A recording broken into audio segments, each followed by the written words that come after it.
ఓం సాయిరామ్ శ్రీమాత్రే నమః. అమ్మ బిడ్డలందరికీ నమస్కారం ఫ్రెండ్స్. అందరికీ కూడా ఈరోజు శ్రావణ శుక్రవారం శుభాకాంక్షలు.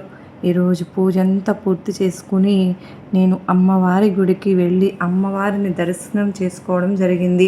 మీకు ఆ విశేషాలన్నీ కూడా చక్కగా ఈ వీడియోలో అమ్మని చూడటము, ఎవరైనా వెళ్ళలేని వాళ్ళు ఎవరైనా ఉంటే వాళ్ళందరికీ కూడా అమ్మ దర్శన భాగ్యం అనేది ఎంతో చాలా అంటే చాలా అమ్మ అనుగ్రహంతో మనకు లభించబోతోంది. ఈరోజు అమ్మవారి సందేశాన్ని తెలుసుకుందాం. మన అమ్మకు నమస్కారం చేసుకుందాం. ముందుగా ఈ వీడియో స్టార్ట్ చేసే ముందు ఈరోజు వీడియోలో మనం చూడబోయేది ఏంటి, అమ్మవారి వాగ్దానం. ఈరోజు శ్రావణ శుక్రవారం రోజు బిడ్డ నీతో ఒక రహస్యం చెప్పాలమ్మా, ఒంటరిగా విను. ఈ అమ్మ నీతో మాట్లాడాలి అనుకుంటుంది. శుక్రవారం రాత్రిలోగా ఈరోజు ఈ యొక్క అమ్మ మాట వింటే నీతో ఈ రహస్యం చెప్పాలని ఈరోజు నేను నీ ముందుకు వచ్చాను తల్లి. ఎవరితోనూ చెప్పుకోకుండా, ఎవ్వరికీ తెలియకుండా రహస్యంగా మాత్రమే విను. ఎందుకో తెలుసా తల్లి, నీకు తల్లి నీ దుర్గమ్మ చెబుతున్నాను కదా, ఈ దుర్గమ్మ నీకు ఒక మాట చెబుతుంది అంటే దానికి తిరుగుండదు. నీ దశ తిరిగిపోయే ఒకే ఒక్క మాట చెప్తానమ్మా. ఏ దిశను తిరిగి చూసినా మోసాలు నిన్ను వెంబడిస్తూ ఉన్నాయి కదూ. నువ్వు కోరింది జరగకుండా కష్టం మీద కష్టం వచ్చి నీ మనసు విసుగు చెందేలాగా, కృంగిపోయేలాగా నిన్ను చుట్టుముట్టి చిక్కులు అన్నీ నిన్ను చుట్టుముట్టేసినాయి కదూ. కాపాడేందుకు ఎవ్వరూ లేరని ఈ దుర్గమ్మను నువ్వు ప్రార్థించావు కనుకనే నీ దగ్గరకు అందుకే ఈరోజు నీకోసమే వచ్చానమ్మా. అది కాకుండా ఇక మీద నీ జీవితంలో ఎలాంటి చిక్కులు కష్టాలు రాకుండా నీ జీవితానికి సంబంధించినటువంటి ఒక అద్భుత రహస్యం కూడా చెబుతాను. మరి జాగ్రత్తగా ఒంటరిగా ఎవ్వరికి తెలియకుండా విను. నేను చెప్పేది ఎవరితోనూ పంచుకోవాల్సిన అవసరం లేదు. ఈ దుర్గమ్మను అనుసరించి తప్పకుండా జాగ్రత్తగా నిర్లక్ష్యం చేయకుండా విను. మనసు పెట్టి వినమ్మా. ఎవరి దగ్గర మోసపోవద్దు, అవమానపడవద్దు. అన్ని సమస్యలకు పరిష్కారం నేను చూపిస్తాను. నీకు మంచి సలహాలను నేను ఇస్తాను. అదృష్టాన్ని చూపిస్తాను, మంచి దారిని చూపిస్తాను. నువ్వు ఏదైతే ఆశపడ్డావో అది నీకు దొరకాలి అంటే కొద్దిగా కష్టపడాలి. కానీ ఓటమిలు, మోసాలు నిన్ను వెంబడిస్తున్నాయి. భయపడి నువ్వు చేసే పని నుంచి నువ్వు వెనుకంజ వేయనే వద్దు. అలా తిరుగుదామా అని నీ మనసు అనిపించినా అలా వెనుకడుగు మాత్రం వేయవద్దు. నీ జీవితంలో మార్పు రావాలి అంటే కొన్నింటిని ఓర్చుకోవాలి, కొన్నింటిని దాటాలి, కొన్నిటిని ఎదుర్కోవాలి. అప్పుడే నువ్వు అనుకున్నది నీ చేతికి అందుతుంది.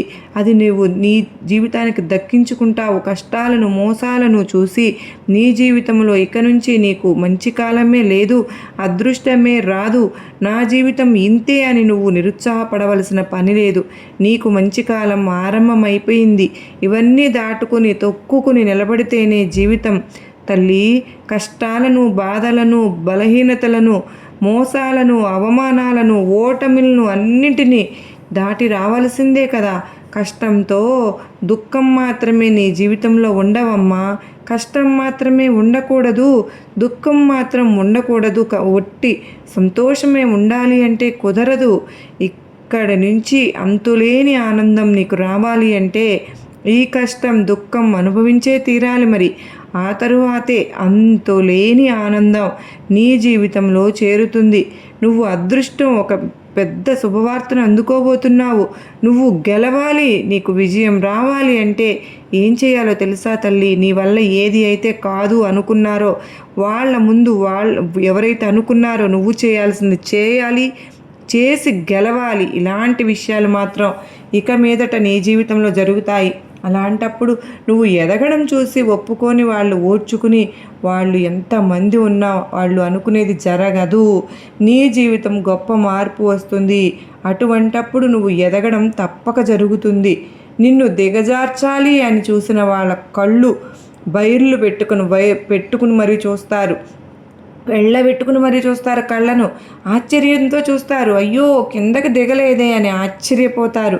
నీ పక్కని ఉన్నది ఎవరనుకున్నావు తల్లి? నీ దుర్గమ్మ నీ పక్కన ఉన్నంత వరకు ఇలాంటి శాపనార్థాలు, ఇలాంటి దుష్ట శక్తులు, ఇలాంటి దుష్ట కళ్ళు ఏమీ నిన్ను ఏమీ చేయలేవు.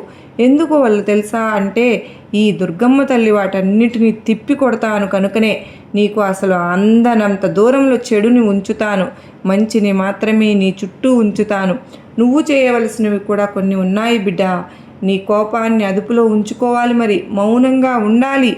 నీకు వచ్చే కోపం నిన్ను ఎంతకైనా దిగజార్చేలాగా చేస్తోంది.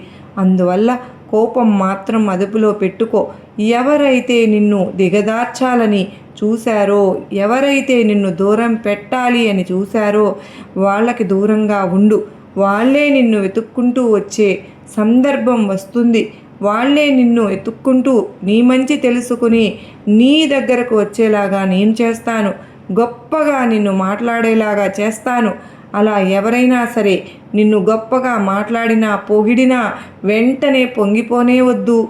నిన్ను హేళన చేసినప్పుడు కృంగిపోనూ వద్దు.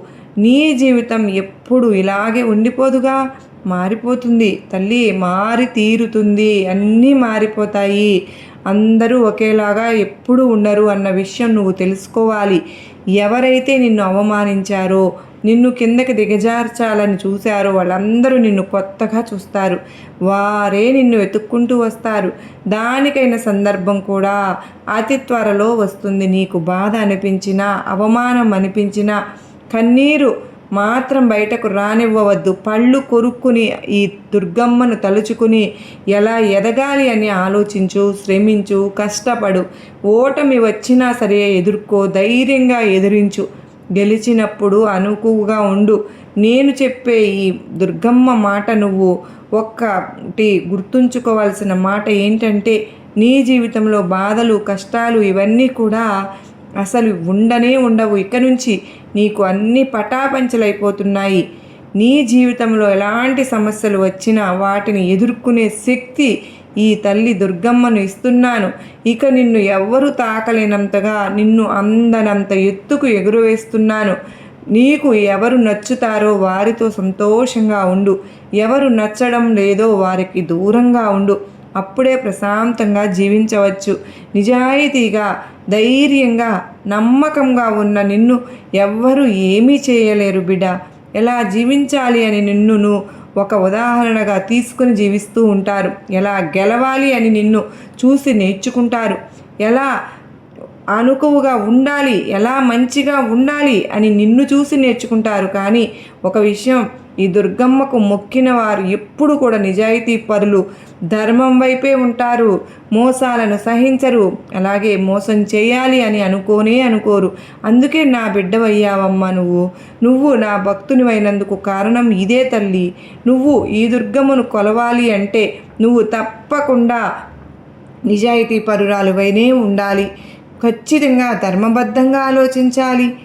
ఇతరులకు మంచినే తలవాలి. ఇతరులకు చెడు ఎప్పుడు కూడా అనుకోనే కూడదు. ఇతరులు బాగుండాలి అనుకునే ఒక మనస్తత్వం ఉంటేనే ఈ దుర్గమ్మ తల్లిని నువ్వు కలవగలవు. అందుకేనమ్మా నేను నిన్ను స్వీకరించాను. కనుకనేనమ్మా ఈ యొక్క విషయాలన్నీ నీకు తెలియజేస్తూ ఉన్నాను. ఇక నువ్వు పెట్టిన ప్రార్థనలన్నీ నేను నెరవేరుస్తాను బిడ్డ. నువ్వు కోరిన కోరికలన్నీ సంతోషంగా నీకు అందజేస్తాను. నీకు ఎలాంటి ఆపద రాకుండా నేను కాపాడుకుంటాను. నిన్ను ఆనందంగా ఉంచటం నా బాధ్యత. ఇక మీద అంతా కూడా సవ్యంగా జరుగుతుంది. ఇక అంతా సంతోషకరంగా, శుభకరంగా ఉంటుంది. నీ జీవితం నువ్వే నమ్మలేనంత మార్పు వస్తుంది. జాగ్రత్తగా ఉండు. ఈ తల్లిని ఆరాధిస్తున్న నీకు నేను ఎప్పుడు కూడా రక్షణ కవచంలాగా ఉంటాను. చెడును నీకు ఆమడ దొంగలలో ఉంచుతాను. మంచిని మాత్రమే నీకు చేరవేస్తాను. నీకు మంచిదైనది మాత్రమే నీకు అందిస్తానమ్మా. ఈ దుర్గమ్మ తల్లి మాటను తప్పనమ్మా. ఈ దుర్గమ్మ తల్లి వాగ్దానాన్ని నువ్వు నమ్ము బిడ్డా. ఆ నమ్మకం నీకు కలిగించడానికే ఈ దుర్గమ్మను ఈరోజు ఆ లక్ష్మీమాతనే స్వయంగా నీ ఇంటికి రాబోతున్నాను, వెంట పెట్టుకుని నేనే తీసుకురాబోతున్నాను. దానికి సంబంధించిన ఈ కథను నువ్వు విని తీరాలి బిడ్డ. తప్పకుండా ఈ శ్రావణ మాసం రోజున ఈ కథను విన్నావు అంటే నీ జీవితంలో గొప్ప మార్పు జరుగుతుంది. పూర్వం అవంతి నగరం అనేది ఉండేది. ఆ నగరంలో ధర్మయ్య, శ్యామల అనే దంపతులు ఉన్నారు. ఈ ధర్మయ్య వడ్రంగి పని చేసుకుంటూ జీవితం గడుపుతూ ఉండేవాడు. ఆ దంపతులకు 3 కుమార్తెలు. ఒక సంవత్సరం కరువు కాటకాలు వచ్చి ధర్మయ్యకు పని దొరకక ఇల్లు గడవడానికి చాలా కష్టపడ్డాడు. ఆ తరువాతి సంవత్సరం కూడా కరువుతో దేశమంతా అల్లాడిపోయింది. ప్రజలందరూ తిండి గింజలు దొరకక నానా ఇబ్బంది పడ్డారు. ఇక ఈ ధర్మయ్య పరిస్థితి మరీ దారుణంగా ఉంది. తినడానికి 2 పూటలా భోజనం కూడా సరిగ్గా దొరకక మరమరాలు తింటూ కాలం గడుపుతున్నారు. కానీ ఆ దంపతులిద్దరూ ఇంత కష్టకాలం వచ్చినా కూడా భగవంతుని మాత్రం ఏ రోజు మరవలేదు. తరతరాల నుండి వస్తున్న శ్రీ లక్ష్మీనారాయణుల విగ్రహం వీళ్ళింట్లో ఒకటి ఉంది. ఆ విగ్రహాన్ని రోజు కూడా భక్తి శ్రద్ధలతో పూజించుకుంటూ ఉండేవారు. రోజు ఏదో ఒక పదార్థం తప్పకుండా నైవేద్యం పెట్టేవారు. అయితే 2 సంవత్సరాల నుంచి కరువు వల్ల ఇంట్లో ఏ ధాన్యము లేక ఇంటి ఆవరణలోని తులసి మొక్క నుండి ఒక దళాన్ని శ్రీ లక్ష్మీనారాయణులకు భక్తితో కన్నులకు అద్దుకుని అదే నైవేద్యంగా పెట్టేవారు. ఇలా రోజులు గడుస్తూ ఉండగా ఒకరోజు రాత్రి 10 గంటల సమయంలో తలుపు తట్టిన శబ్దమైంది. అది విని వాళ్ళు ఈ వేళలో ఎవరు వచ్చారని ఆలోచిస్తూ తలుపు తీసిన ధర్మయ్య దంపతులకు మధ్య వయసున్న ఒక ముత్తైదువు కనిపించింది. ఆమెలో ఏదో దివ్య తేజస్సు వారికి కనిపించింది. ఇంత రాత్రి వేళ ఇలా ఒంటరిగా వచ్చిన ఈమె ఎవరై ఉంటుందా అని తలుస్తూ ఉండగా ఆమె వీరితో, నాయనా, నేను పొరుగు ఊరి నుండి మా ఊరు వెళుతూ దారి తప్పి ఇటు వచ్చాను. రాత్రి కావడంతో దారి సరిగ్గా తెలియడం లేదు. ఈ రాత్రి మీ ఇంట్లోనే విశ్రాంతి తీసుకుని తిరిగి ఉదయాన్నే వెళ్ళిపోతాను అంటుంది. అప్పుడు ఆ దంపతి ఇద్దరూ ఆమెను లోపలికి రమ్మని ఆహ్వానించారు. ఇక అతిథి భగవంతుడితో సమానం అంటారు కదా. కానీ ఆమెకు ఇవ్వడానికి ఇంట్లో ఏమీ కనిపించలేదు. కాసిన్ని మంచినీళ్ళు మాత్రమే ఆమెకు వీళ్ళు ఇచ్చారు. దీంతో ఇంట్లో పడుకోవడానికి ఒక చాప మాత్రమే ఉంది. ఆ చాపని ఆ అతిథికి ఇచ్చారు. ఆ రాత్రి ఆమె ఆ చాపపైనే నిద్రపోయింది. తెల్లవారగానే లేచి తిరిగి వెళ్ళడానికి సిద్ధమైంది. అప్పుడు ఆ దంపతులు ఆమెతో ఇలా అన్నారు, తల్లి, నీవు తేజస్సులో సాక్షాత్తు జగన్మాత శ్రీ మహాలక్ష్మిలాగా ఉన్నావు. నిన్ను వట్టి చేతులతో పంపుతున్నందుకు నాకు ఎంతో బాధగా ఉంది అన్నారు. అప్పుడు ఆమె, మీరు బాధపడకండి, మీ ఇంట్లో నేను ఉండడానికి ఒప్పుకున్నాను, నాకు అదే చాలు అనిపించింది. అప్పుడు శ్యామలమ్మ ముత్తైదువుకు బొట్టు పెట్టి పంపింది. ఆమె వెళ్ళిన తర్వాత కాసేపటికి ఇంట్లో ఏదో చప్పుడు వినిపించింది. ఏమిటా అని ఇల్లంతా చూడగా శ్రీ లక్ష్మీనారాయణ విగ్రహం వద్ద నుండి శబ్దం వస్తున్నట్లుగా వారు గమనించారు. అక్కడే కొన్ని బంగారు నాణాలు పడి ఉన్నాయి. అప్పుడు వారికి జరిగిందంతా అర్థమైంది.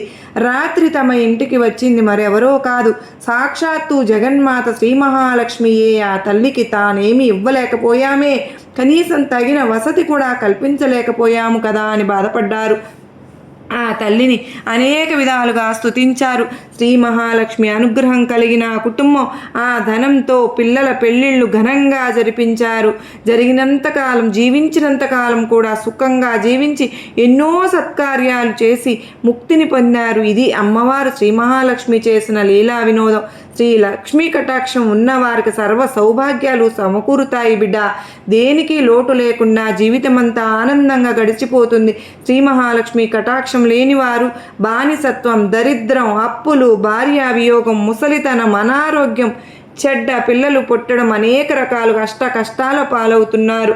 సర్వ మంగళప్రదాయిని అయిన జగన్మాత శ్రీ మహాలక్ష్మిని ఆరాధించిన వారికి పుత్రులు, మిత్రులు, బంధువులు, ఆరోగ్యం, ధనం, ధాన్యం, వాహనం, అన్ని ఐశ్వర్యాలు లభిస్తాయి. ఇక శ్రీలక్ష్మి నారాయణులు ఎవరైతే ఎప్పుడు మనసులో ప్రార్థిస్తూ ఉంటారో వారికి సర్వ సౌభాగ్యాలు కలుగుతాయి. వారికి ఎలాంటి ఆపదలు దరిచేరవు. శ్రీ లక్ష్మీనారాయణులది అన్యోన్యమైన జంట.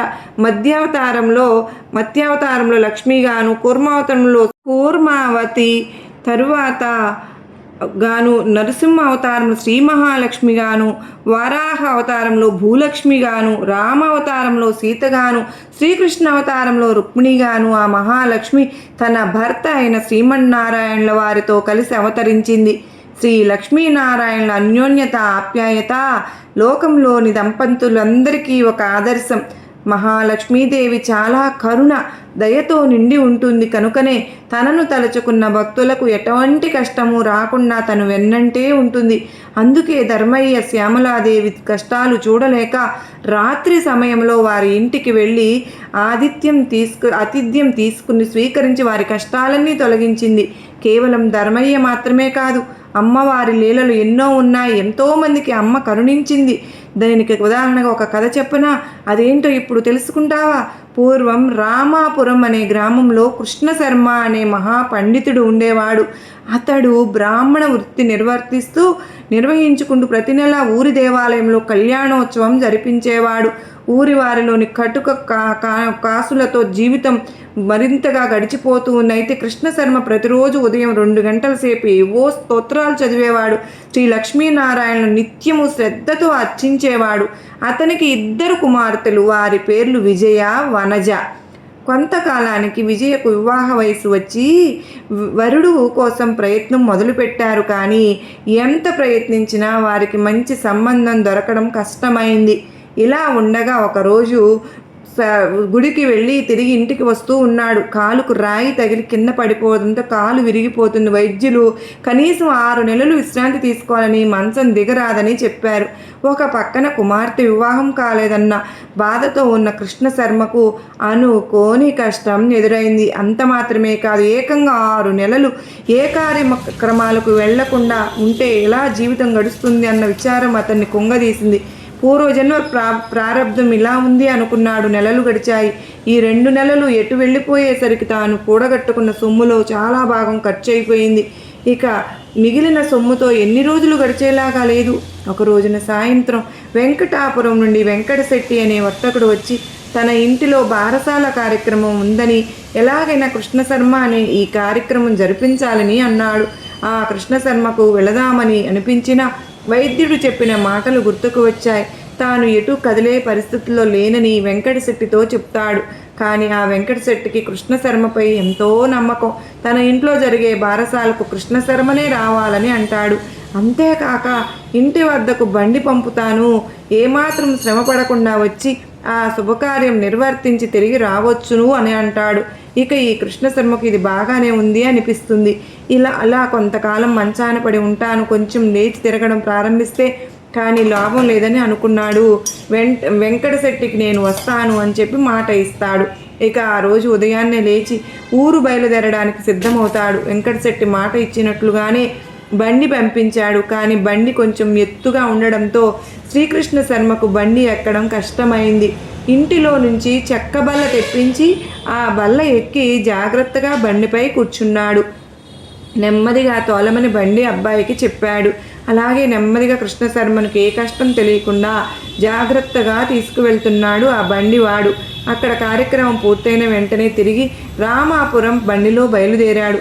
చాలా రోజుల తర్వాత బయటకు వచ్చి బారసాల కార్యక్రమం నిర్వర్తించడం వలన కృష్ణశర్మకు శరీరం చాలా అలసటగా అనిపించింది.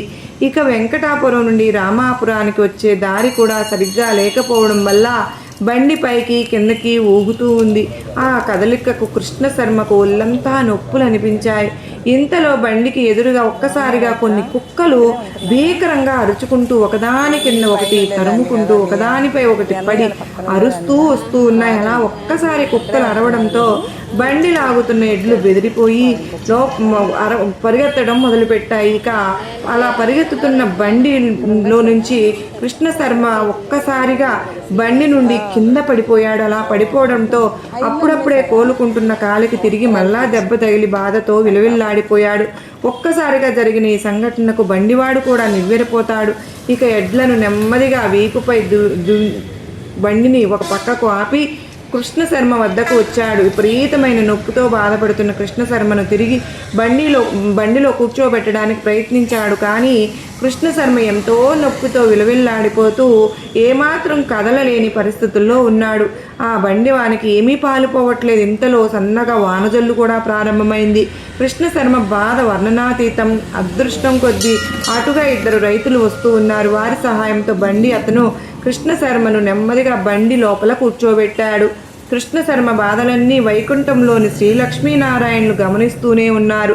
కృష్ణ శర్మ కష్టాలను చూసి లక్ష్మీదేవి హృదయం ద్రవించిపోయింది. దానితో లక్ష్మీదేవి విష్ణుమూర్తితో, స్వామి, ఆ కృష్ణ శర్మ దీన పరిస్థితి చూస్తూ ఉంటే నాకు ఎంతో బాధగా ఉంది. ఎందుకు ఇన్ని బాధలు పడుతున్నాడు? నిత్యం మనల్నే సేవిస్తున్నాడు కదా, ఇంకా ఎంతకాలం ఈ బాధలు? అతని పరిస్థితి చూస్తుంటే జాలి వేస్తుంది అని అంటుంది. అప్పుడు విష్ణువు తన ప్రియసఖితో ఇలా అన్నాడు, ఓ ప్రియసఖి, మానవులు తమ తమ పూర్వజన్మ పాపపుణ్యాల ఫలంగా సుఖ దుఃఖాలను అనుభవిస్తారు. పూర్వజన్మ కర్మఫలం పూర్తవగానే కృష్ణ శర్మకు తప్పక మంచి రోజులు వస్తాయి. సమస్యలన్నీ తీరిపోయి సుఖంగా జీవిస్తాడని అంటాడు. అప్పుడు ఆ లక్ష్మీదేవి, ఏ సుఖం స్వామి? కుమార్తెల వివాహం ఇంకా కాలేదు. వారికి యుక్త వయసు దాటిపోతుంది. కాలి నొప్పి పూర్తిగా తగ్గకముందే మళ్ళీ ఇప్పుడు ఇలా జరిగింది. ఎప్పటికి పూర్తిగా కోలుకుంటాడు స్వామి అని అంటుంది. ఓ దేవి, నువ్వు బాధపడకు. నీ బిడ్డల కష్టాలను తీరిపోగలవు. త్వరలోనే నీవు చింతించవద్దు. నీ మనసు నాకు తెలుసు దేవి. నీ బిడ్డల బాధ నువ్వు చూడలేకపోతున్నావు. ఆ సంగతి నాకు తెలియనిది కాదు. కానీ కృష్ణ శర్మ పూర్వజన్మ కర్మఫలం ఇంకా పూర్తి కాలేదు. కొన్ని రోజులలో ఇది పూర్తయి అతనికి మంచి రోజులు రానున్నాయి అని అంటాడు. ఇక కృష్ణ శర్మ బండిలో జాగ్రత్తగా కూర్చోబెట్టి ఆ బండివాడు అతన్ని రామాపురం తీసుకుని వచ్చాడు. ఇంటి వద్ద జాగ్రత్తగా దింపాడు. జరిగిందంతా తెలుసుకునే కృష్ణ శర్మ భార్య కుమార్తెలు ఎంతో బాధపడతారు. నిత్యము లక్ష్మీనారాయణను కొలిచే తమ కుటుంబానికి ఈ కష్టాలు ఏమిటి అని ఎంతో చింతించుతారు. ఆ తర్వాత వైద్యుడు వచ్చి కృష్ణ శర్మను పరీక్షించి కొద్దిగా కోలుకుంటున్న కాలు మరలా విరిగిందని, ఇంకా ఎటువంటి పరిస్థితుల్లోనూ ఇల్లు కదలవద్దని చెప్పి వెళ్ళాడు. కృష్ణ శర్మ ఎంతో బాధపడి ఈ కష్టాల నుంచి తనకు ఎప్పుడు విముక్తి కలిగి తిరిగి మునుపటి వలనే తిరగగలుగుతానా అని అనుకుంటాడు. రోజులు ఇలా గడుస్తూ ఉండగా ఒక రోజున కృష్ణ శర్మ ఇంటిలో దొంగలు పడి చిన్న వస్తువులతో సహా అన్ని వస్తువులను దోచుకెళ్ళిపోతారు. ఆ కుటుంబం బాధ అంతా ఇంత అని చెప్పలేము. ఇదంతా గమనించిన శ్రీ మహాలక్ష్మి హృదయం బాధతో నిండిపోతుంది. ఆ తల్లికి తన భక్తులంటే అంతటి ప్రేమ. కృష్ణ శర్మ కుటుంబం పడుతున్న బాధలు కష్టాలు చూసి లక్ష్మీదేవి మళ్ళీ బాధపడి వెంటనే విష్ణువుతో ఇలా, ఇది చాలా అన్యాయం. మీరు అలా కుటుంబంపై ఏమాత్రము కరుణ చూపడం లేదు. ఇక నేను ఏమాత్రము ఊరుకోను. మీరు రక్షించకపోతే నేనే వెళ్ళి రక్షిస్తానని కోపంగా అంటుంది. దానికి విష్ణుమూర్తి, నీ బాధను నేను అర్థం చేసుకోగలను. ఒక్కరోజు ఓపిక పట్టు. ఈ రోజులో వారి కర్మఫలం పూర్తయిపోయింది. రేపటి నుంచి మంచి రోజులు వస్తాయని అన్నారు. అప్పుడు జగన్మాత, స్వామి, ఇంకా ఏమాత్రం నేను ఉపేక్షించలేను. వారి బాధలు చూడలేకపోతున్నాను. మీరు అన్నట్లు రేపు ఒక్కరోజు చూస్తాను. ఒకవేళ వాళ్ళ బాధలు తగ్గకపోతే నేనే స్వయంగా రేపు వారింటికి వెళ్తాను అని అంటుంది. ఆ మరుసటి రోజు ఆ దేశపు రాజుగారు నుండి కృష్ణ శర్మకు ఆస్థాన పండితునిగా నియమిస్తున్న ఆహ్వాన పత్రం వచ్చింది. ఆ నియామక పత్రం తీసుకున్న భటులు ఆ కట్న కానుకలను తీసుకుని వస్తారు. అవన్నీ కృష్ణ శర్మకు ఇస్తారు. ఇవన్నీ చూసి నా కుటుంబం ఆనందానికి అంతులేదు. ఇన్ని రోజులకు తమ కష్టాలు తీరాయని సంతోషించుతారు. శ్రీ లక్ష్మీనారాయణని ఎన్నో విధాలుగా స్తుతించారు. దానితో మహాలక్ష్మి కూడా ఎంతో సంతోషించింది. కొంతకాలానికి ఆ కుటుంబం ఆర్థికంగా ఎంతో ఎదిగి కృష్ణ శర్మ కుమార్తెలిద్దరికీ వివాహం జరిపించుతాడు. కృష్ణ శర్మ దంపతులు ఇద్దరూ జీవించినంతకాలం సుఖంగా జీవించి చివరన ముక్తి పొందుతారు. అయితే ఈ కథ శ్రీ మహాలక్ష్మి హృదయం ఎంతటి కరుణా కటాక్షాలతో ఉందో తెలుపుతుంది. తమ భక్తులు బాధపడుతుంటే చూడలేక తనకు ఎంతో ఇష్టమైన విష్ణుమూర్తి మీద కూడా కోపం తెచ్చుకుంది. పరిస్థితి మితిమీరక ముందే అమ్మవారి కదిలి వచ్చి, అంత కరుణాదయగల హృదయం శ్రీ మహాలక్ష్మి అమ్మవారిది. భక్తితో అమ్మవారిని కొలుచుకున్న వారికి అమ్మ కరుణించి లక్ష్మీ కటాక్షం సిద్ధింపజేస్తుంది. మీకు బిడ్డ, ఇది కథంతా విన్న తరువాత నీకు నేను చెప్తున్న విషయం ఒకటేనమ్మా. నువ్వు పడుతున్న బాధలకు ఈ రోజుతో నీకు మంచి మా రోజులు వచ్చాయని దుర్గమ్మను స్వయంగా ఆ లక్ష్మీమాతని నీ ఇంటికి వెంట వెట్టుకుని తీసుకువచ్చాను అని నీకు మరలా నేను తెలియజేస్తూ ఉన్నాను. తల్లి, ఈ రోజు నుంచి నువ్వు లక్ష్మీనారాయణను పూజించుకున్నావు కనుక నీ ఇంట లక్ష్మీదేవి స్థిర నివాసం ఉంటుంది బిడ్డ. లక్ష్మీనారాయణులాగా మీ కుటుంబం మీ ఇంట్లో ఉండడం వలన సుఖశాంతులకు వేటికి లోటుండదు. మీరందరూ సుఖ సంతోషాలతో ఉండాలని నీ దుర్గమ్మ తల్లిని ఆశీర్వదిస్తున్నాను. దానికి తగ్గట్టుగానే లక్ష్మీనారాయణుల ఆశీస్సులు కూడా నీ పైన ఈరోజు వర్షించాయి కనుక ఆ అమ్మవారి కరుణా కటాక్షముల వలన నీకు అష్టైశ్వర్య ఆయురారోగ్యాలు ప్రసాదిస్తున్నాను అని చెప్పి దుర్గమ్మ వారైతే మనకు అత్యద్భుతమైనటువంటి సందేశం అందించారు కదా ఫ్రెండ్స్. మరి ఈ సందేశంలోని అర్థం పరమార్థం మనకు ఎంతగానో ఈ కథల వలన మనకు చక్కగా అర్థమైందనే అనుకుంటున్నాను. మరో చక్కని అమ్మవారి సందేశంతో మీ ముందుంటానండి. అందరికీ కూడా శ్రావణ శుక్రవారం రోజు శుభాకాంక్షలు. సర్వేజన సుఖినో భవంతు.